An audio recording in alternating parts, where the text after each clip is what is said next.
kamusta kayo dyan? August 14, Biyernes, nakakatamad, maulan. Grabe, no? Tapos malamig. Yung maintindihan, masakit yung legs ko. Kaya Makoylis Garage sa Pasig, nagre-restore ng mga classic cars. So yung pa-restore yung mga sakyan nyo. Yung mga koleksyon na lang no? Koleksyon, dahil ang mahal ng gas Kaya talagang hindi mo na gagamitin mag-ano ka na lang, e-bike o train. Buti na lang, meron akong motor. 67 kilometers per liter pa kasi mababa lang yung makina, maliit lang yung makina CB110. Pero yung PG1 ayos din.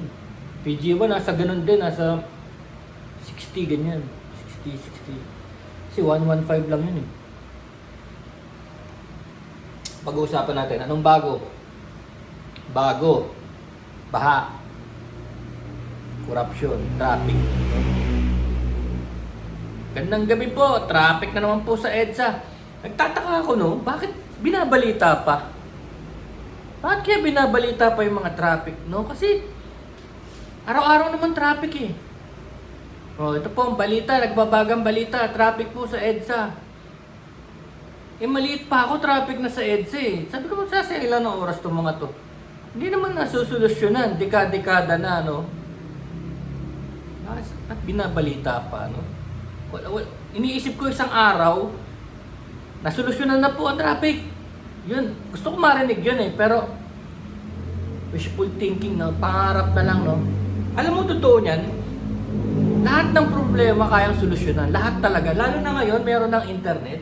Nakikita mo kung paano nasusolusyonan ng ibang bansa yung kanilang mga problema sa baha, sa traffic.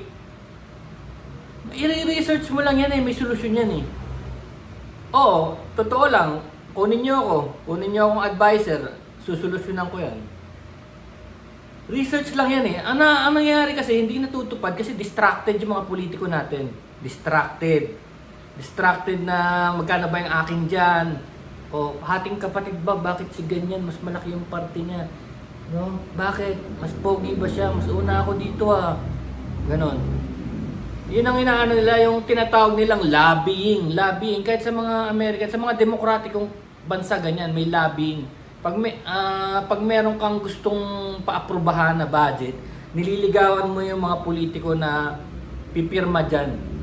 Yung tinatawag na lobbying. Kaya walang nangyayari kasi distracted sila sa porsyento, sa porsyento. Distracted. Tapos ang lagi nila sinasabi, with a clear heart, a clear mind, clear heart, di sila nagkakasala. Sinasabi nila na gagamitin daw nila susunod na eleksyon para sa taong bayan din yun dahil kailangan nila ako, ganon, di ba? Ganyan ang mga dialogue ng mga politiko, Hindi lang sa Pilipinas, kahit sa buong mundo. Kaya yun ang weakness ng democracy, Kasi puro pera, tapos ang hirap parusahan, ang hirap patunayan, Kasi nababalik ko yung batas, di ba? Yung mga mismong nag-aral ng batas, sila ang may kapangyarihang magbaliko ng batas. Tapos tayo naman, pinapabayaan natin. Tandaan nyo, make no mistake. Make no mistake. Hindi lang, ang nangyayari sa Pilipinas ngayon, hindi lang tungkol sa isang tao at sa isang pamilya. Hindi. Kahit na si Buang mawala, si Buang, kahit mawala siya, may papalit dyan. Kasi ang kailangan lang naman ng ating katabing mananakop, puppet leader. Yun ang kailangan niya, puppet leader kahit sino pa yan. Kailangan yung leader, kontrolado nila. Nagawa na nga nila di ba? Sa Tarlac nga nakapaglagay nga silang hindi Pilipino naging mayor di ba? Puppet leader ang kailangan nila. Yung galit sa kabila, galit sa mga kakampi natin na ibang bansa. Yan ang gusto nila, yung galit. Kasi di ba may nagbabase sa atin dito, yung mga kaalyado ng bansa natin, di ba? Nagbabase, gusto nila sila rin. Sila para kontrolado nila yung buong dagat sa paligid. Kontrolado nila kasi magkakaroon sila ng rito, pwesto, magkakaroon sila ng hold. Di ba yun yung sinasabi ko sa inyo na kahit mag-ingat ka sa mga kagamitan mong panggera, pag ang leader nakontrol mo, siya mag-uutos eh. Bawa yung nuclear, sabi mo, huwag mong pakakawalan, hawak nila yung leader ng bansa, di, gera dito, gera doon. Kasi yung leader na hawakan na eh. Ganon din ang gusto nila mangyari dito. Yung ulo lang. Ulo lang talaga, kaya make no mistake, yan ang tatargetin nila. Puppet leader. Yan lang, hindi kailangan kung sino man o kung wala, disposable lahat yan. Hindi nila alam, disposable lahat yan. Leader lang kailangan hawakan nila. At anong gagamitin nila? Fake news at salapi. Alam naman nila kasi na weakness ng mga Pilipino, salapi, pera, datong. Lahat bumibigay dyan. Lahat nababa ng araw. Lahat tumataas, yun lang daw nababa. Yung dignidad ng Pilipino. Dahil nababayaran, naaabutan. Kahit magkano lang. At syempre, sino may kasalanan yan? Naging desperado ng mga Pilipino ngayon dahil sa kahirapan. Dahil sa mga nailuklok nating mga leader na walang pakialam sa atin. Tignan nyo sa social media. Di ba? Tignan mo mga pinagagawa ng mga kabataan nating susunod na henerasyon. Ano nangyayari? Ang aga-agang gumagarahe, nagiging single mom, nagsasasayaw. Kahit subaybayan yan. Kahit subaybayan nyo, nung simula niyang mag-try sa mga social media, balot na balot pa yan. Balot na balot. Tapos habang tumatagal, nababawasan. Kasi may mga parokyano silang nagbibigay ng pera at gustong makakita ng makakita pa. More. Tapos makikita mo, sa tagal ko na sa social media, sa internet, dahil trabaho ko nga. Tapos makikita mo, maaga yung mabubuntis. Una, ganun mo, damit na damit, no? Tapos kalahati na lang ng damit, tapos halos wala ng damit, no? Tapos susunod niya, maaga yung mabubuntis. Kung hindi yan magkakaroon ng malalang sakit, mga AIDS, gano'n, kung hindi mamamatay sa sakit yan, magiging single mom. Ayun, mabubuntis, magiging single mom. Makikita mo pa nga, may buntis pa nga, nagsasasayaw pa rin eh. Gano'n nagiging desperado ang mga tao. Tapos yung mga, kahit tanong nyo pa, masakit man isipin, kahit mga lalaki, kahit yung sabihin na nating mga yung mga nagta-transport natin, na mga nagmumotor. Sabihin nyo, maano din yan. Sumasideline na rin yan sa mga customer nila, lalo na pagka bading o kung anong gusto. Kinuwento sa akin yan nila. Kinuwento nila yan sa akin, dahil alam nila storyteller nga ako. Hindi ko yan ginawa. Kinuwento nila sa akin yan.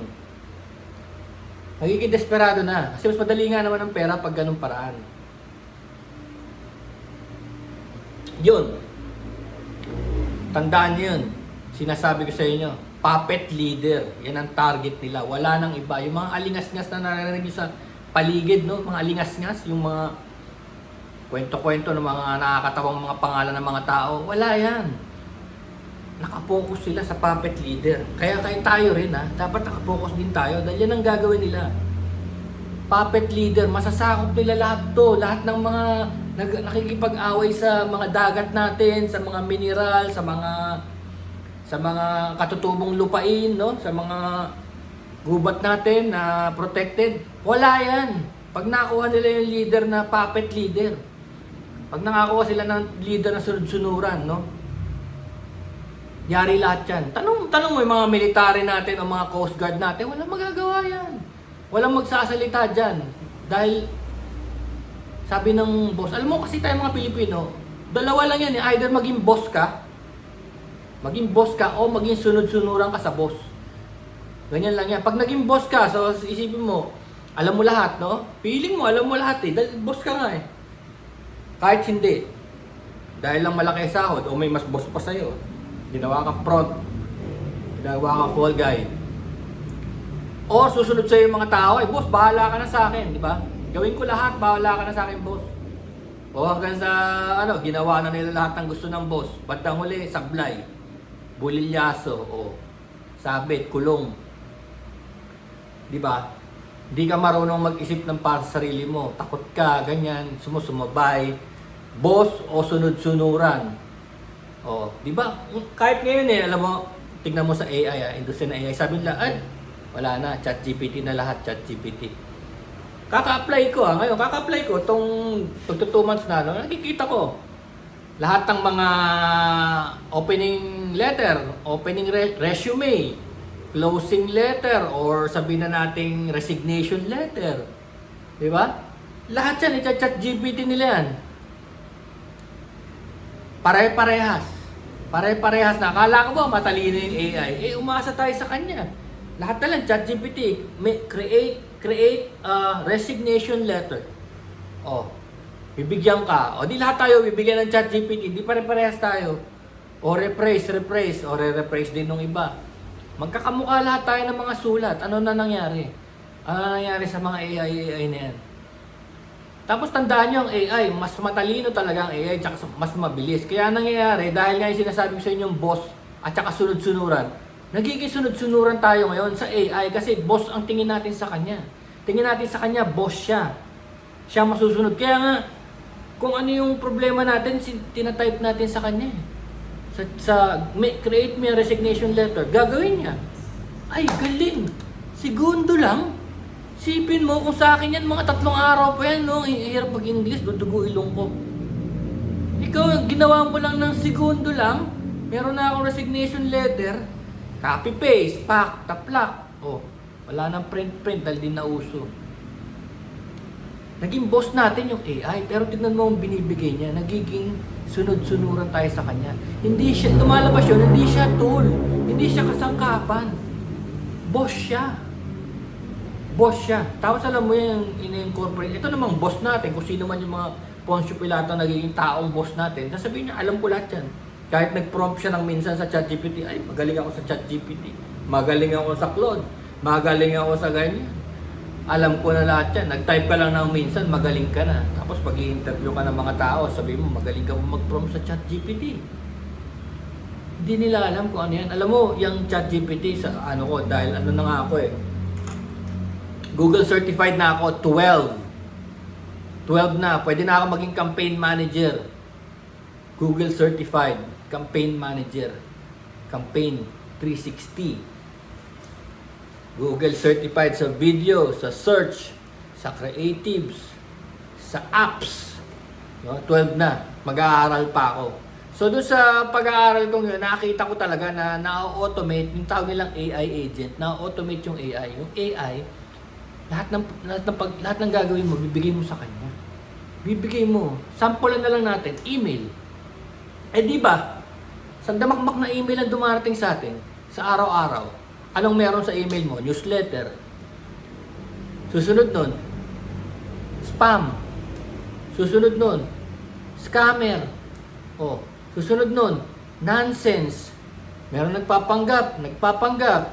Sasabihin mo, may inutangan ka, hinahunting ka na. Ngayon, gusto mo sana, pagbagsak ng mga email na yun, isegregate na sa mga folder.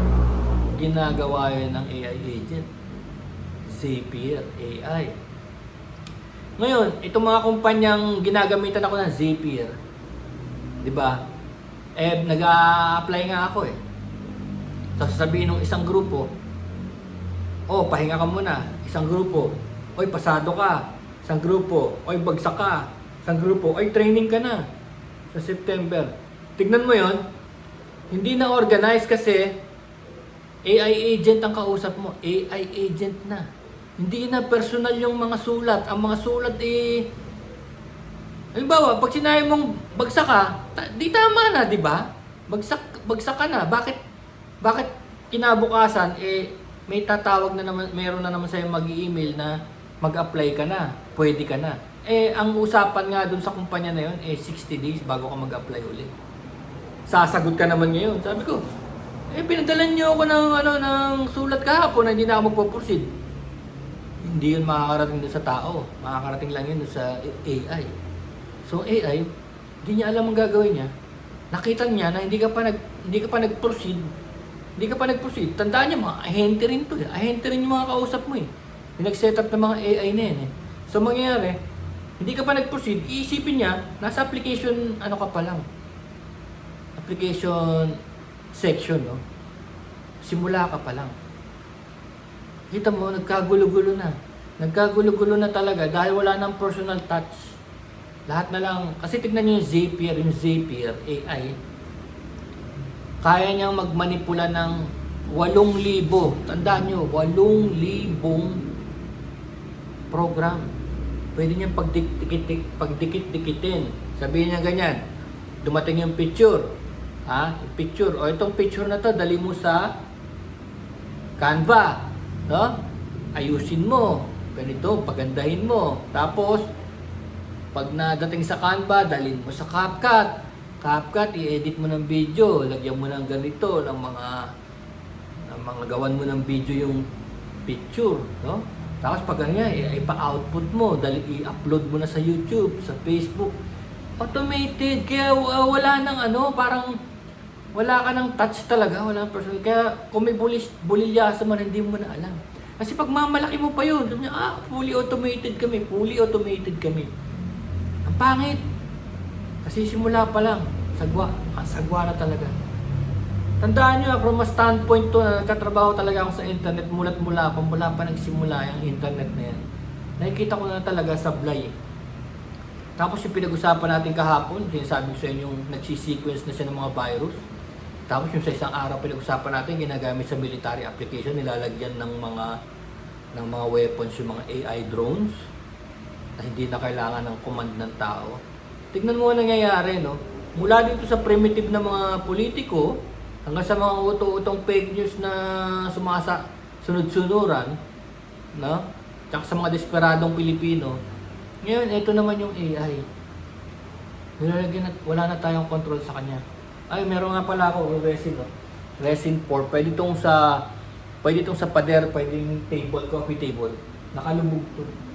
Binibenta yan sa Herrera Art Gallery. Kung gusto mong gumawa ng ganyan, marami kaming ganyan dito. And, bali coffee table yan or sa pader. Matchbox yan. Naka-pour ng resin. Tapos kung gusto nyo ng training tungkol dyan, pwede rin. No? So yun ang ating podcast for today. Magti 20 minutes na. Gusto ko lang sabihin sa inyo yun. Huwag kayong mawala sa focus. Puppet leader. Huwag nating hayaang mangyari yun. Kasi alam mo, napakadelikado nun. Kasi pag nagkaroon ng puppet leader dito, yung mga kaalyado nating bansa, gigirahin tayo. Kasi dito magbe-base yung yung nagko-control ng puppet leader natin. Sila papalit dito. Ay di magiging sila. Doon tayo matutuluyan talaga. Imbis na mayroon tayong kakampi nagpoprotekta, nangyayari, sumali tayo doon sa aggressor. Tapos sabihin nila, ay magiging magiging kagaya din nila tayo. Tandaan nyo, hindi sila ganun. Hindi ganun yung lahi na yun.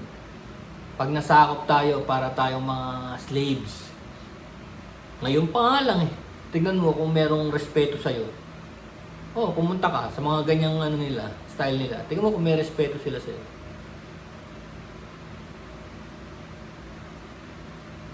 Okay. Good luck sa atin na babagang balita. Traffic na naman po sa EDSA.